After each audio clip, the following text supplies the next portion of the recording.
Hari ini orang Batak setelah mendengar YouTube ini, orang Batak akan bangkit, saya yakin. Coba misalnya contoh nih Cina. Cina itu sentra industrinya LED, sentra industrinya microchip, sentra industrinya adalah bikin panel, board, PCB. Kalau Indonesia sentra pesantren, Pak. Iya, Sentranya itu. Kalijodo, sentranya Alexis, Pak. Mumet, Pak. Doli, mumet, Pak.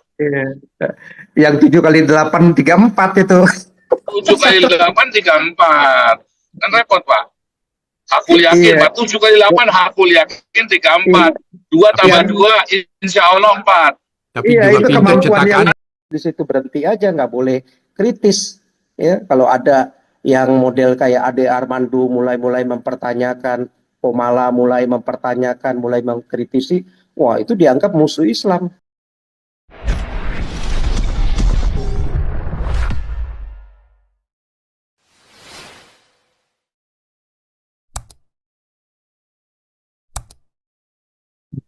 Ini sulit ya teman-teman. Kita mau diskusi tentang diskriminasi, ya.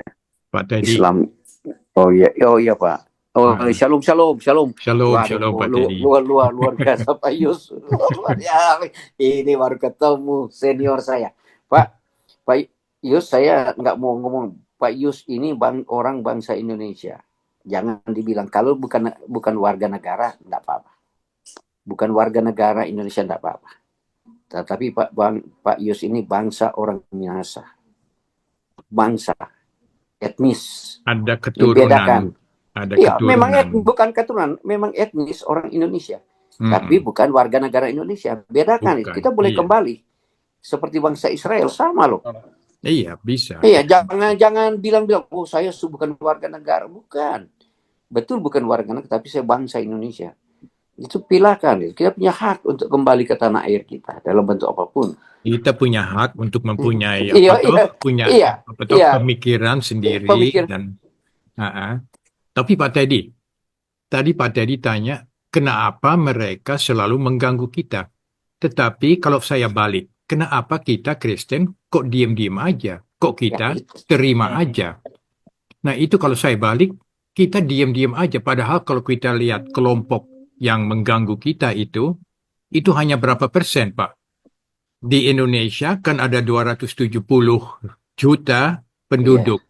Itu berapa persen dari sebanyak itu yang mengganggu kita? Nah, coba kita tebak. 1 juta, 2 juta, 5 juta orang yang berjumpa itu. Dan kenapa kok kita Kristen kok meneng aja, kok diem aja? Kita toleransi. Tapi jangan terlalu toleransi. Kita hancur. Negara Eropa di sini, Belanda, di Jerman, kita terlalu toleran, Pak. Kita terlalu baik, terlalu terima. Nah, akhirnya kita dikuasai. Itu filosofinya Gaddafi dulu. Kita nggak usah perang, nggak usah pakai pelor, nggak usah pakai tank, suruh masuk aja orang di sini. Dan nanti mereka akan beranak di sini sampai banyak sekali, akan campur darah. Akhirnya mereka menang, Pak. Kita hilang. Dan ini si Belanda sini, Eropa belum sadar. Belum sadar mereka. Nah, itu. Tapi di Indonesia pasti akan terjadi begitu juga. Tunggu aja nanti sampai mereka itu yang diganggu itu jenuh. Semoga mereka pada suatu waktu jenuh. Maka nanti terjadi partai yang radikal. Kayaknya partainya Wilders di Belanda. Kayaknya di AFN di Jerman, FPÖ di Austria.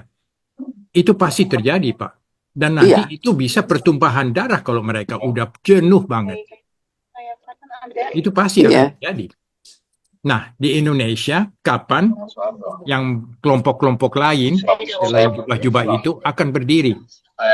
Nah, itulah pertanyaannya. Iya, gini Pak Yus, saya tambahin ya. SK, mantap. Pak SK, Ya. Jadi sebenarnya semakin saya ini dulu deh sedikit kasih narasinya dikit. Tadi terkait judulnya Ramadan membuat Indonesia lebih dekat ke neraka ya.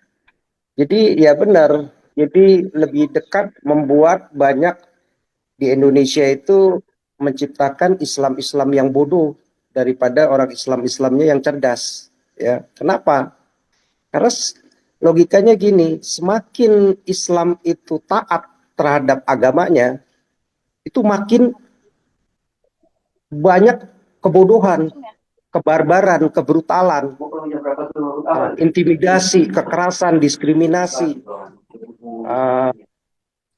kemiskinan, ketidakpatuhan hukum, moralitas yang rendah, etika yang rendah, semuanya. Karena semakin mereka taat, justru ajarannya itu mendorong mereka untuk semakin taat melakukan hal-hal yang bodoh itu.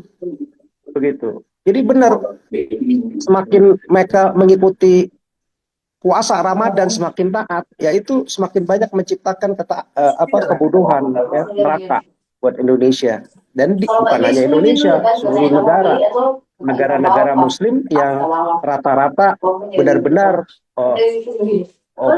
euforia dengan Ramadannya, dengan ketaatan ajarannya, ya rata-rata miskin, jorok, kumuh, ya, onar, begitu, ya, terbelakang. Banyak kaum bodohnya, IQ di bawah 78 semua, begitu ya, bahkan 50 banyak gitu, ya, anak-anak SMP, SMA pakai kerudung.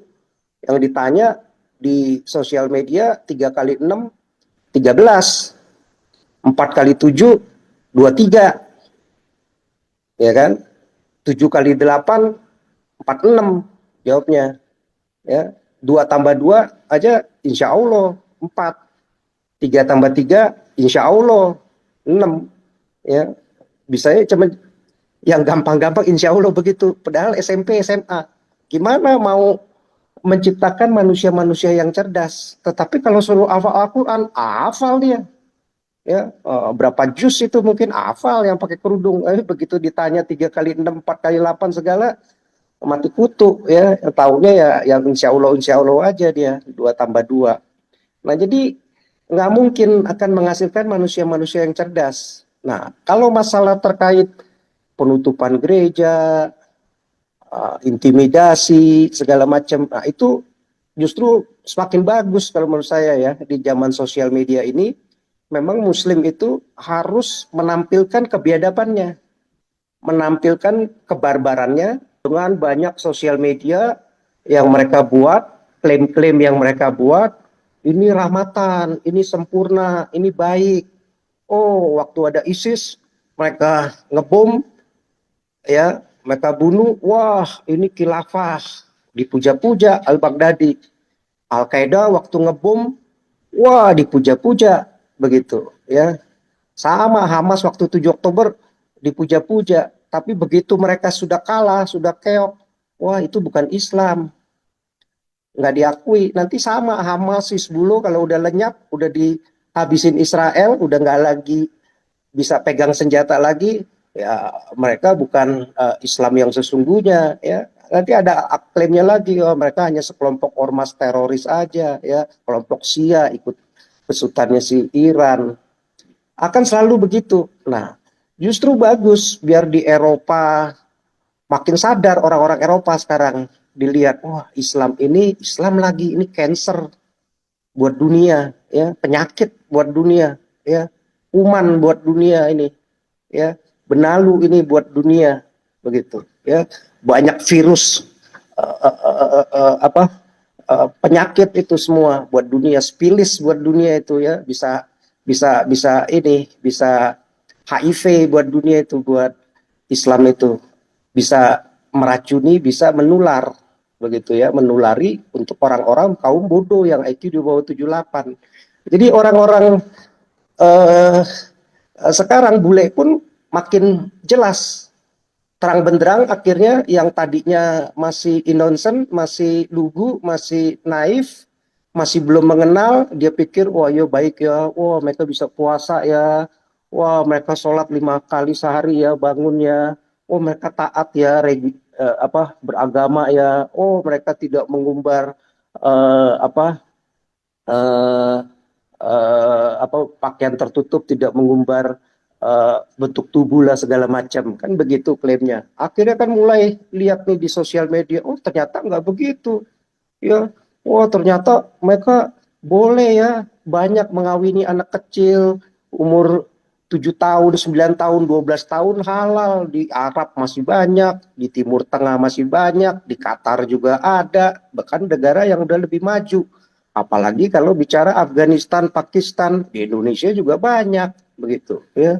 Dan nggak dihukum, konstitusinya kalah seperti Puji ya, si siapa, si Puji itu ya, umur 7 tahun, 12 tahun dikawinin 9 lah ya, 9 12 tahun nggak apa-apa, padahal konstitusinya menyatakan ini kena pidana penjara berapa puluh tahun itu ya. Anak kecil mestinya mereka belajar menempuh pendidikan dikawini ya.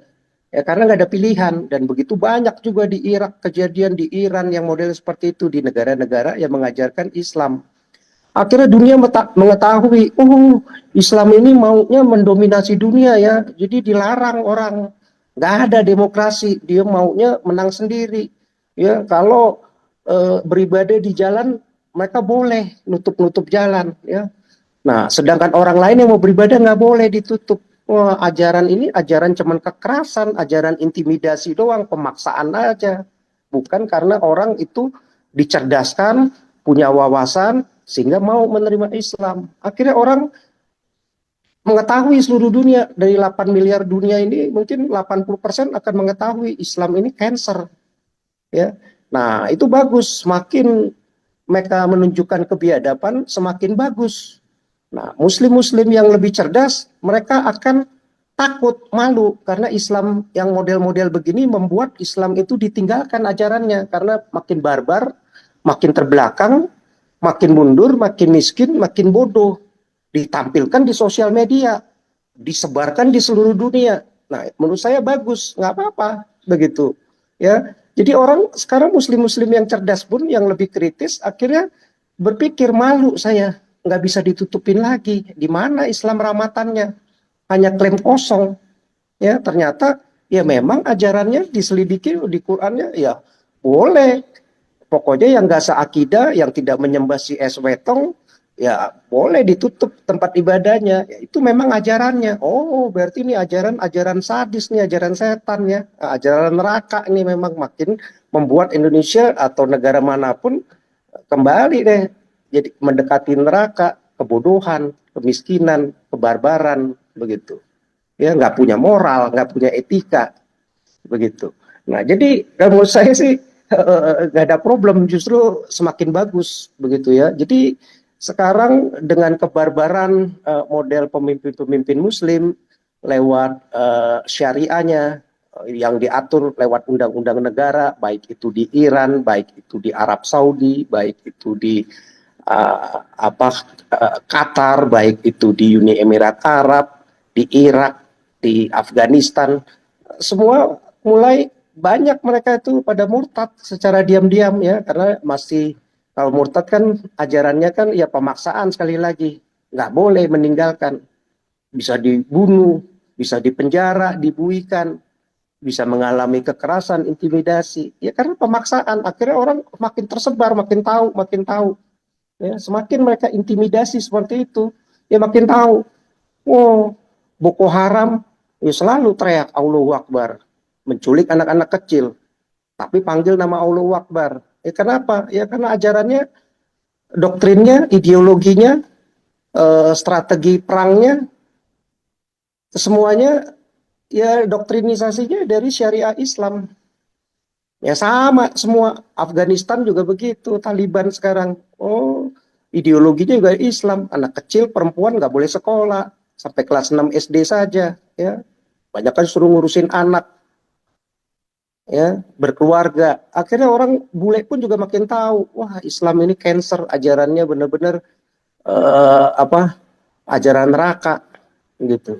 Nah, saya rasa makin modern, orang akhirnya semakin banyak yang lebih berpendidikan, muslim-muslim yang milenial sekarang, ya gerah. Banyak nggak ada yang mau lagi jadi Islam. Ya, saya rasa mungkin Islam dengan model-model kebarbarannya begini semakin mempercepat agama ini terdelete dari dunia, ditinggalkan habis. Nah, Islam itu mesti menunjukkan kebarbarannya, kebiadabannya, kesadisannya, kebrutalannya, keterbelakangannya, ya, dengan macam segala kebodohan dan kemiskinan, kejorokannya, ya, perilaku seksnya, ya, yang modelnya ngawinin anak kecil segala, ngawin banyak istri, poligami. Nah, itu bagus biar disorot oleh sosial media. Jadi promosi dia selama ini berkoar-koar dimanapun, ramatan dan sempurnanya itu udah nggak bakal dipercaya orang. Bule pun udah nggak akan bisa percaya. Dan sekarang kita bersyukur pemimpin-pemimpin Amerika seperti Trump, seperti Italia siapa tuh sekarang yang perempuan. Nah, Polandia, Hungari, ya, semua udah mulai sadar. Belanda pun juga udah mulai sadar. Ya, lama-lama saya rasa pemilih-pemilih yang tadinya sayap kiri pun juga akhirnya ya udah, gue sekalian pilih sayap kanan yang lebih nasionalis. Ya, kita hajar ini Islam. Islam ini musuh bersama. Ya, baik juga di India terhadap Hindu. Ya, mungkin juga nanti di Buddha segala macam dihajar semua. Karena ya ajaran ini memang mendominasi yang di luar dia dianggap kafir, akhirnya dianggap jadi musuh, selalu bermusuhan dengan siapapun. Nah, itu baik, bagus begitu, ya. Nah, jadi memang ajaran ini nggak bisa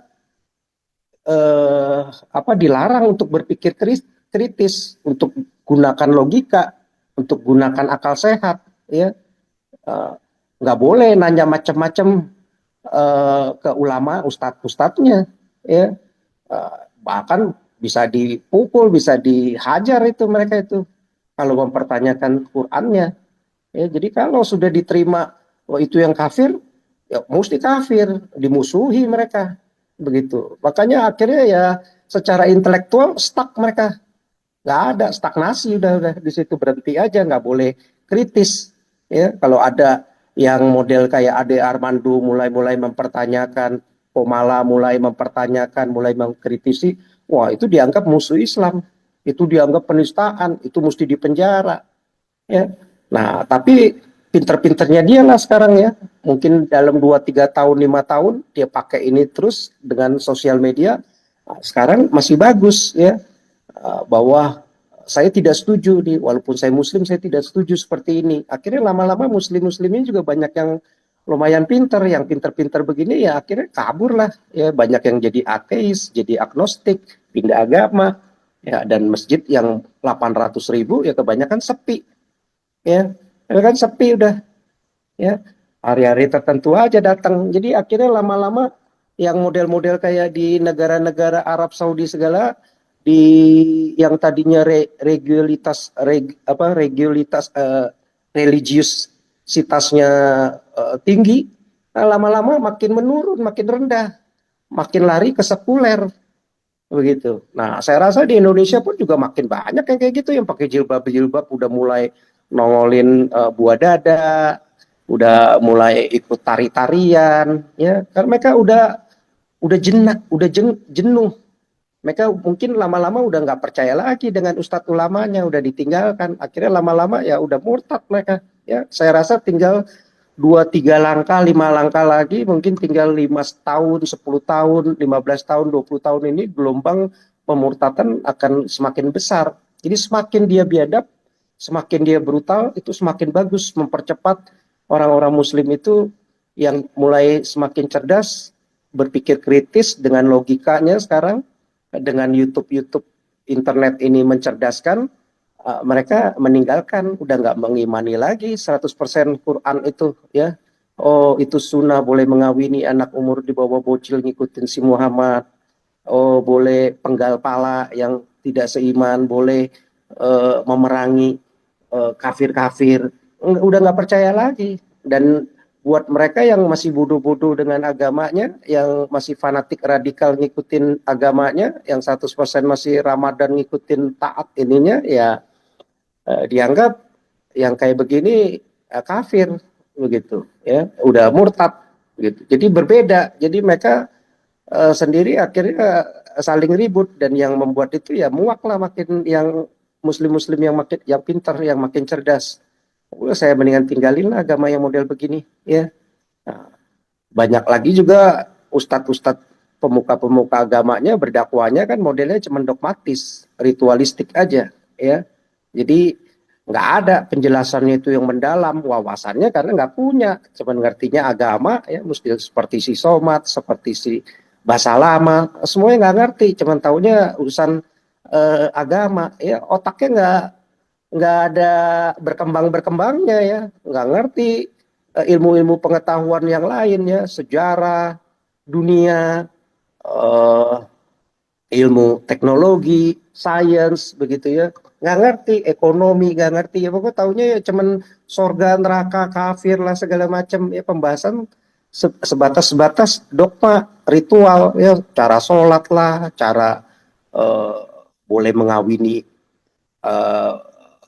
istri, eh, poligami, masalah-masalah cuman begitu saja ya. Jadi pikirannya cuman, pemahamannya sempit ya, jadi jauh lah mereka tuh, makin tertinggal, makanya makin mundur. Makanya muslim-muslim yang model begini negaranya yang benar-benar religiusitas itu makin makin makin mundur negaranya, makin miskin, makin terbelakang ya. Ya karena ketemunya begini, apalagi ketemu yang dakwah-dakwanya radikal, yang ekstrim, yang suka kafir-kafirin, yang intoleransi, yang suka bida-bidain, suka sesat-sesatin, suka haram-haramin model MUI begitu ya, UKAS aja mesti haram halal begitu ya, makin bodoh ya. Ya sebentar lagi mungkin akan seperti Suriah, Irak, Iran, Afghanistan, Yaman ya, makin bagus lah. Terlihat Indonesia itu yang mayoritas muslim, wah makin negaranya yang terbelakang gitu. Jadi di mana-mana muslim itu negaranya nggak ada menghasilkan negara-negara yang cerdas, yang maju, yang berteknologi, yang industrinya maju begitu. Ya di mana-mana Islam membuat semakin terbelakang negaranya, walaupun punya sumber daya ikan luar biasa karena lautnya luar biasa, sumber daya alamnya luar biasa, hutan, gunung, ya sungai, apalagi mineral, gas, alam semua ya, nikel ada semua, tapi ya nggak mampu karena ya kebanyakan menciptakan anak-anak yang pakai jilbab 7 kali 8, ya dia jawab bukan 5 6 tapi 3 4 gitu. 3 kali 8 bukan 24 tapi dia jawab 14 itu. Ya bisanya menciptakan hal-hal seperti ini, makin bodoh, makin ya Indonesia kalau ngikutin gini makin ke neraka ya, tapi makin bagus lah biar makin kelihatan barbarnya, makin ditinggalkan ajaran ini. Ya, sementara itu. Iya, betul. Kadang-kadang memang untuk membuktikan perkataan seseorang memang perlu kejadian dulu, ya. Untuk membuktikan perkataan seseorang, kadang-kadang Tuhan itu juga sama ya. Tuhan sudah bersabda untuk membuktikan perkataan Tuhan itu benar. Kadang-kadang manusia itu perlu dibiarkan sampai dia sadar, oh iya aku salah, ya betul. Jadi saya rasa memang itu tadi ya, fakta-fakta memang Indonesia mungkin memang harus ruwet dulu nih. Dan ini nggak akan benar Indonesia ini.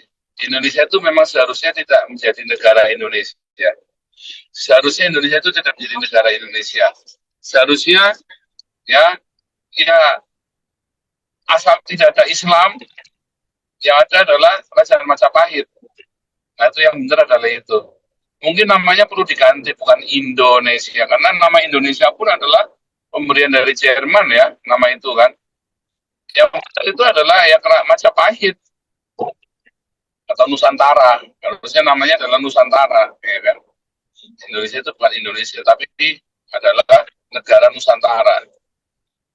Makanya saya kira IKN itu ibu kota Nusantara itu ya. Nah, itu memang nubuatannya Jokowi bahwa Indonesia akan bubar, ganti jadi negara Federasi Nusantara. Itu mungkin yang akan terjadi adalah itu ya, negara Federasi Nusantara. Baru nanti benar tuh Artinya sudah tidak ada Islam. Karena kalau Indonesia kan jadi Indonistan kan. Ya plesetan jadi Indonistan. Kalau Nusantara kan nggak bisa. Ya kan Nusa Antara. Dan federasi setiap pulau. Kalau kamu Kristen ya Kristen, negara Kristen. Kalau kamu Islam ya negara Islam. Udah begitu aja. Jadi memang saatnya Jadi Indonesia untuk bubar. jadi gini nih Ya, Pak Paul, lanjut Pak. kalau tugas kita itu kan gini, memang perlu waktu, susah nih untuk mendidik ya Indonesia yang kebanyakan 99% muslimnya yang masih 7 kali 8 bilangnya 34. 4 kali 8 masih bilangnya 23 begitu. Ya itu perlu waktu lama itu ya karena udah terdoktrin dengan kebodohan. Ya. Dan itu tugas ustadz ulamanya ya mengajari mereka, membentuk mereka sehingga mereka bisa level SMP SMA 7 kali 8-nya menjawab 3 kali 34. 3 kali 8-nya mereka Ulamanya jawab juga bisa, Pak. 18. Hah? Bagaimana cara Ustadz ngajarinya, ulama, Pak? iya, ustadz ulamanya juga sama begitu. Kan nggak bisa. Iya, makanya Ya gimana makanya cara menghasilkan ngajarinya? benar, menghasilkan anak-anak didiknya juga begitu kan. Itu banyak itu yang pakai Udah, jilbab di pesantren begitu. sulit, Ya kan? Pak. Itu perlu Itu waktu jadi gimana banyak. justru kita, Perlu waktu kenapa Pak banyak. Yus? Itu perlu waktu banyak. Saya Mungkin kira bukan 2-3 masalah waktu, generasi. itu adalah, itu sama seperti, Pak, itu sama seperti hil yang mustahil, Pak. Ya, Mustahil, itu. Pak. Iya. Nah, tugas kita itu Pak, gimana Mustahil. caranya di sosial media bikin dia semakin lewat internet ini makin bisa lebih cerdas, lebih cepat. Nah, makin yang udah lebih pintar, ya akhirnya mereka mencari setelah dewasa ya, mungkin kuliah, pengalaman beberapa tahun, berbaur, lebih terbuka. Akhirnya mereka nggak terdoktrin dengan pemahaman 7 kali 8, 34. Mereka ketemu dengan Iya. komunitas yang bisa belajar bersama 3 kali 8, 24. Bukan 21. Begitu. Sekali lagi Pak Ya, minta coba misalnya waktu. contoh nih Cina. Cina itu sentra industrinya LED, sentra industrinya microchip, sentra industrinya adalah bikin panel, board, PCB. Kalau Indonesia sentranya sentra pesantren, Pak. Iya Sentranya itu. Kalijodo, sentranya 7 kali, Alexis, Pak. Mumet, Pak Doli, iya, mumet, Pak. iya. Yang 7 kali 8, 34 itu. 7 kali 8, 34. Kan repot, Pak. Aku yakin, Iya. Pak. 7 kali 8, aku yakin 34. 2 tambah Yang- 2, insya Allah 4. Tapi Iya, juga itu pinter kemampuan cetak yang, anak yang ya. maksimalnya 2 tambah 2 insya Allah 4. Iya. Pinter cetak Paul. anak gitu. Begitu Bapak 3 kali Iya, 8, Pak. 12. Dengan kata lain, sentral 3 mereka kali itu 8, aku yakin 12. Kalau 2 tambah 2, insya Allah 4, Pak. Pak Paul. Iya. Dengan kata lain, sentral mereka hanya titit dan puting itu aja sentral mereka, Pak Paul. Ini juga ya, Ya, saya sentralnya kasih. cuma selangkangan doang, Bu Dora. Iya, Makanya dari kemarin, iya, ini betul. agama selangkangan. Indonesia ini coba ya, India saja, India ini ya, sak bodoh-bodohnya India, tetap lebih maju dari Indonesia loh, industrinya loh. Lihat ya, semua cyber valley-nya atau semua pusat cybernya dunia, mau di Amerika, mau di Belanda, di Eropa ya, mau ada di mana, di Singapura, itu India semua. Itu IT-nya kalau pergi kok ke tinggi loh. Sinlim itu, IT-nya India. pergi ke Sinlim itu, pusat industri itu, pusat komputer itu India semua itu. Iya, IT-nya Betul. tinggi. Tempatnya Pak Andi juga sama tuh, tempatnya Pak Andi tuh, Silicon Valley itu. India semua. Padahal, Yang di sini padahal India zaman- semua, yang di Belanda. Pak Paul, padahal zamannya saya anak-anak India tuh di bawah Indonesia loh rate-nya. Sekarang India apa ngentuti Di pemerintah atas, Indonesia. Pak, udah maju, Pak. Karena Iya. orang-orang ini, bahkan sekarang aja Israel lebih percaya sama orang India, Pak. Betul. Terutama di Mana orang coba? Batak ya, Eh, Pak Paul. Orang Batak Istilahnya mereka ya, kalau ada perampok itu ya, main si siapa itu ya, ada komedian itu ya, ada perampok masuk ke bank India, asal dia mukanya India, dikira orang IT, Pak. iya betul. Orang mau ngerampok dikira orang IT, Pak. malah disuruh masuk dan dari komputer, Pak. Di Belanda, Pak, yang merubah perbankan itu orang India, IT Orang dari India. India, India, bukan Belanda. India semua. Tadi Paul Dere mau Gitu ya, ngomong kalau lagi, kasihan orang dia. IT-nya ABN AMRO itu ya, dulu saya kan Ya, pernah ini ya, benar. saya pernah kerja di ABN AMRO ya. Ya, ya. Itu orang IT-nya di dalam itu ya, itu semuanya ada Kumar siapa, Kumar India semua itu orang IT-nya itu. Orang IT-nya ABN AMRO yang ada di Belanda itu. Ya, betul. Ngeri loh. Mm-mm. Tapi grup ini juga yang merusak sistem tradisi Batak loh Pak Paul. Pak, Indonesia terkenalnya itu Sisi Naga itu yang di London itu. Repot kita ini. Itulah Pak Paul. Inilah karena orang Batak ini sudah blin kita bilangnya. Jadi nggak tahu lagi. Banyak orang Batak Saya tidak kira tahu. hari ini orang Batak setelah mendengar YouTube ini, orang Batak akan bangkit, saya yakin. Mudah-mudahan sebetulnya, Pak Paul. Kita ini kan terbukti ya, semua sarjana di Indonesia itu yang paling banyak adalah suku Batak. Jadi saya kira ini saatnya orang Batak bangkit, ambil alih Indonesia. Sekarang ini kan secara de facto Presiden Indonesia itu kan sebenarnya Luhut, si Luhut ini kan, Opal Luhut ini kan. Iya. Sebenarnya secara de facto-nya kan, yang pegang kan. Ya tapi banyak itu Luhut ini belum berani nih, dia belum berani mendobrak ini. Sayang sekali. Itulah karena di dalam sistematis kultur Batak, keturunan Batak itu juga udah banyak bercampur dengan grup-grup ini Pak Paul yang merusak dan orang Batak itu, yang Batak apa itu kemarin? Iya, pokoknya semua. Batak Mandailing. Iya, Batak Mandailing. Iya, itu Batak Mandailing. Mandailing bukan Batak. Iya, memang mereka bukan Batak, Pak Paul. Mereka bukan Batak. Pada saat waktu pertama Belanda 1800-an, itu Batak itu ada di Toba loh. Nggak ada di mana, Toba, tapi kan ya. Jadi itu cuman orang Batak yang masuk ke seperti di Simalungun, di apa. Jadi mereka membentuk agama mereka sendiri. Asal marga Batak itu dari Cianjur Napito. Itu di Sagala itu. Di Pusuk Buhit di daerah. Dari sanalah asal Batak. Nah, mereka dari sinilah mereka berpencar. Orang Batak kan suka berpetualang, Pak Paul. Nah, dari sinilah akhirnya sampai ke Melayu. Memang Mandailing itu sebenarnya bukan Batak karena mereka marga Batak yang sudah bercampur dengan orang Melayu dan membentuk marga sendiri. Kembali ke laptop.